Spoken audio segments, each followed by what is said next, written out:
నమస్తే అండి, నేను రజా. 13 కోట్లు జనాభా ఉన్నటువంటి దేశం 150 కోట్లు ఉన్నటువంటి దేశాన్ని వైపెట్టే ప్రయత్నం చేస్తూ ఉంది. మెక్సికో భారత్ మీద 50% టారిఫ్ వేసింది. భారత్తో పాటు పక్కన ఉన్న చైనా కావచ్చు, ఏషియన్ కంట్రీస్లో కూడా వేసింది అనమాట. అంటే భారత్ అంటే వీళ్ళకి ఎలా ఉందో దీన్ని బట్టి మనం అర్థం చేసుకోవచ్చు. మెక్సికో అనేది అమెరికాని ఆనుకొని ఉంటుంది అనమాట. అమెరికా కూడా మన మీద టారిఫ్లు వేసింది, తర్వాత మెక్సికో వేసింది. రాబో రోజులు ఎవడైనా వేయచ్చు. ఇంకా మన దేశంలో పోటీ పడ్డానికి కూడా స్థాయి లేనటువంటి దేశాలు ఈరోజు మన మీద టారిఫ్లు వేస్తూ ఉన్నాయి. ట్రేడ్ డీల్స్ కుదుర్చుకోవడం కాదు, టారిఫ్లు వేయడం. అర్థమవుతుందా? సో భారతదేశం కొంచెం అగ్రెసివ్ స్టెప్స్ తీసుకోవాల్సిన టైం అయితే వచ్చింది. ఎంతకాలం మనం విశ్వగురు, ప్రశాంతత కలిగి ఉండడం, ప్రపంచ దేశాలు సమానత్వంతో ఉండడం, ఇలాంటి కాన్సెప్ట్లు పెట్టుకుంటే ఇలా కళ్ళు నెత్తుకొచ్చేస్తాయి అనమాట. అమెరికా చూడండి, అవసరమైతే కాళ్ళు, లేదంటే కనుక జుట్టు పట్టుకొని ఈడ్చీడ్చి కొట్టడమే. అదే వేసిద్ది, ఎవరినైనా ఉంచిద్ది అనమాట. ఎవరి దగ్గర వంగదు వీలైనంత వరకు. వంగిన దానిలో ఎవరి దగ్గర అంటే ఒక రష్యా దగ్గర, ఒక చైనా వాడి దగ్గర వంగింది. వాళ్ళ దగ్గర నుంచి న్యూక్లియర్కి సంబంధించినటువంటి తీసుకుంటుంది, వీళ్ళ దగ్గర నుంచి వస్తువులు తీసుకుంటా ఉందన్నమాట. ఇంపోర్ట్స్ చేసుకుంటూ ఉంటుంది చైనా దగ్గర నుంచి. ఎందుకంటే రేర్ ఎర్త్ మెటల్స్ అన్ని కూడా వాళ్ళ దగ్గర ఉంటాయి. కాబట్టి మనలాంటి వాళ్ళు ఎందుకు బెదిరించింది? మన దగ్గర నుంచి వాళ్ళు ఏం పెద్ద తీసుకోరనమాట. మనం చేపలు, రొయ్యలు, పీతలు, పిత్తపరిగలు వీటిని మనం ఎక్స్పోర్ట్ చేస్తాం అనమాట. చైనా వాడు చిప్లు, తర్వాత సెమీ కండక్టర్స్, ఆ తర్వాత ఎలక్ట్రిక్ గూడ్స్, ఆ తర్వాత ఇంతకుముందు చెప్పాక రేర్ ఎర్త్ మినరల్స్, మెటల్స్, వీటన్నిటిని కూడా వాళ్ళ దగ్గర ఏవైతే లేవో వీడు ఎక్స్పోర్ట్ చేస్తాడు అనమాట. అందుకోసం అని చెప్పి అసలు వంగుతాడు, భయపడతాడు.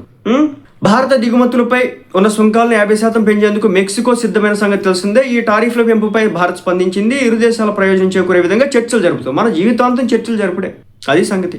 ఇదే క్రమంలో తమ ఎగుమతిదారులు ప్రయోజనాలకు అనుగుణంగా తగిన చర్యలు తీసుకునే హక్కు ఉందని భారత అధికారులు తెలిపినట్లు మీడియా కథనాలు అయితే చెప్తున్నారు. ఆ దేశం వాళ్ళ యొక్క నిర్ణయాల ప్రకారం నడుచుకుంటూ ఉంటుంది. ఓకే, తీసుకోవచ్చు, దాంట్లో తప్పే ఉందన్నట్టుగా భారత్ చెప్పిందట. చైనా, భారత్, దక్షిణ కొరియా, థాయిలాండ్, ఇండోనేషియాతో సహా స్వేచ్ఛా వాణిజ్య ఒప్పందం లేని ఇతర ఆసియా దేశాల నుంచి దిగుమతి చేసుకునే పలు వస్తువులపై సుంకాలు పెంచే విషయంపై మెక్సికో సెనెట్లో ప్రతిపాదన ప్రవేశపెట్టింది. ఇక అప్పటి నుంచే భారతదేశంలో చర్చలు జరుపుతుందని ఒక అధికారి చెప్పుకొచ్చారు. అక్కడ భారత రాయబారి కార్యాలయంలో సెప్టెంబర్ 30నే ఆర్థిక మంత్రిత్వ శాఖ వద్ద ఈ విషయాన్ని లేవనెత్తిందని చెప్పుకొచ్చారు. కొత్తగా ప్రతిపాదించినటువంటి సుంకాల నుంచి భారత ఎగుమతులు ప్రత్యేక రాయితీలను కల్పించాలంటూ కోరినట్లు చెప్పుకురావడం అయితే జరిగింది.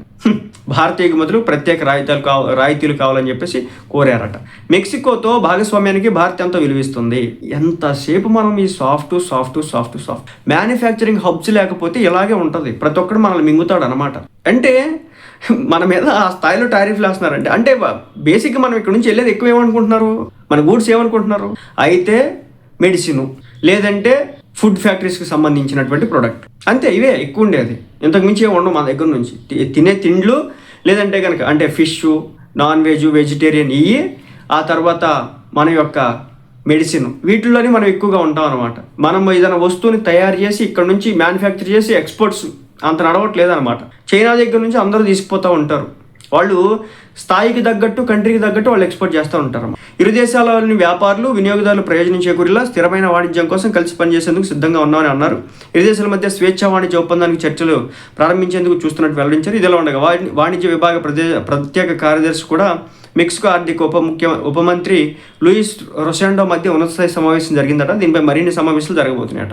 భారత్తో సహా ఆసియాకు సంబంధించినటువంటి 1400 వస్తువులపై సుంకాలను అయితే 50% వరకు పెంచాలని చెప్పేసి మెక్సికో నిర్ణయించింది. ఇవి జనవరి 1వ తారీఖు నుంచి అమల్లోకి రాబోతున్నాయి. సో చివరాఖరికి వీళ్ళు కూడా మన దేశం మీద 50% టారిఫ్లు వేసే స్థాయికి వచ్చినారు.